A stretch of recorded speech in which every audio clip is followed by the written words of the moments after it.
Israel యుద్ధంలో కీలక పరిణామం చోటు చేసుకుంది. ఇరాన్కి మిత్రదేశమైన హౌతీ ఇజ్రాయెల్పై ఆదివారం నాడు సూపర్ సోనిక్ బాలిస్టిక్ మిసైల్ ప్రయోగించింది. అయితే గాల్లోనే దాన్ని అడ్డుకున్నామని ఇజ్రాయెల్ ప్రకటించింది.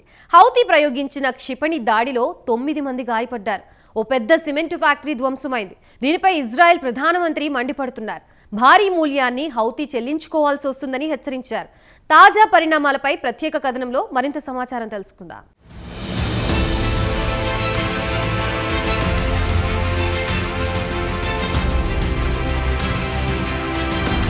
పాలస్తీనా ఇజ్రాయెల్కు మధ్య యుద్ధం మొదలై వచ్చే నెల 7వ తేదీ నాటికి దాదాపు ఏడాది పూర్తి కాబోతోంది. ఈ ఏడాదిలో గాజా దాదాపు పూర్తిగా నేలమట్టమైంది. సుమారు 40,000 కంటే ఎక్కువ మంది పాలస్తీనా పౌరులు మృతి చెందారు. లక్షలాది మంది నిరాశ్రయులయ్యారు. ఇక ఇజ్రాయెల్ తరపున పెద్ద ప్రాణ నష్టం మాత్రం జరగలేదు. ఆది నుంచి పాలస్తీనాపై తన పట్టును కొనసాగిస్తోంది.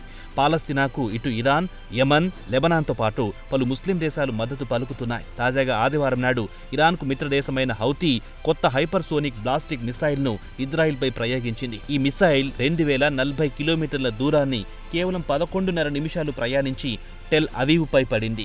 అయితే మిసైల్ను గాల్లోనే పేల్చేశామని ఇజ్రాయెల్ మిలిటరీ అధికారులు చెప్పారు. స్థానిక కాలమానం ప్రకారం ఉదయం 6:35 గంటలకు సూపర్ సోనిక్ మిసైల్ టెల్ అవీవ్పై దూసుకొచ్చింది. దీంతో నగరమంతా ఎయిర్ రైడ్ సైరన్తో మారుమోగిపోయింది. స్థానికులంతా షెల్టర్లకు పరుగులు తీశారు. పెద్ద పెద్ద శబ్దాలు వినిపించాయి. మిసైల్ నుంచి విడిభాగాలు రైల్వే స్టేషన్ సమీపంలో పడ్డాయి. అయితే ఎవ్వరికి ప్రత్యక్షంగా ఎలాంటి గాయాలు కాలేదు. అయితే మిసైల్ నుంచి తప్పించుకోవడానికి ప్రయత్నిస్తున్నప్పుడు సుమారు 9 మంది పౌరులు స్వల్పంగా గాయపడ్డారు. సెంట్రల్ ఇజ్రాయెల్లోని బహిరంగ ప్రదేశాల్లో పెద్ద ఎత్తున పొగమంటలు వ్యాపించడం కనిపించింది. టెల్ అవీవ్పై దాడి జరిగిన వెంటనే ఇజ్రాయెల్ కూడా అప్రమత్తమైంది. కేబినెట్ సమావేశం తర్వాత ఇజ్రాయెల్ ప్రధానమంత్రి నెతన్యాహు హౌతీపై తీవ్ర స్థాయిలో మండిపడ్డారు. ఇజ్రాయెల్పై దాడి చేసినందుకు భారీ మూల్యం తప్పదని హెచ్చరించారు.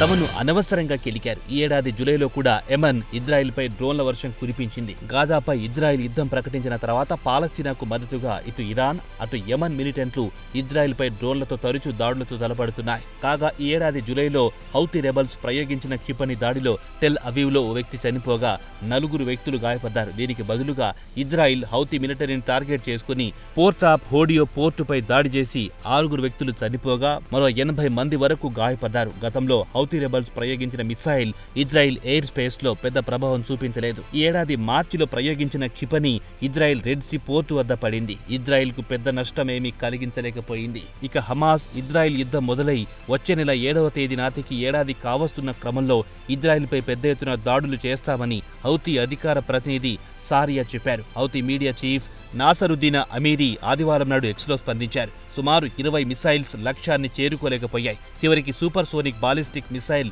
లక్ష్యాన్ని ఛేదించింది. ఇది ఆరంభం మాత్రమే. రాబోయే రోజుల్లో పెద్ద ఎత్తున మిసైల్స్ తో విరుచుకుపడతామని హెచ్చరించారు. ఇక ఇజ్రాయెల్ ప్రధానమంత్రి బెంజమిన్ నెతన్యాహు కూడా ఆదివారం నాడు యెమెన్ కు చెందిన హౌతీ గ్రూప్ పై విరుచుకుపడ్డారు. హౌతీల దాడిలో 9 మంది గాయపడ్డారు. దానికి హౌతీ భారీ మూల్యం చెల్లించుకోక తప్పదని హెచ్చరించారు.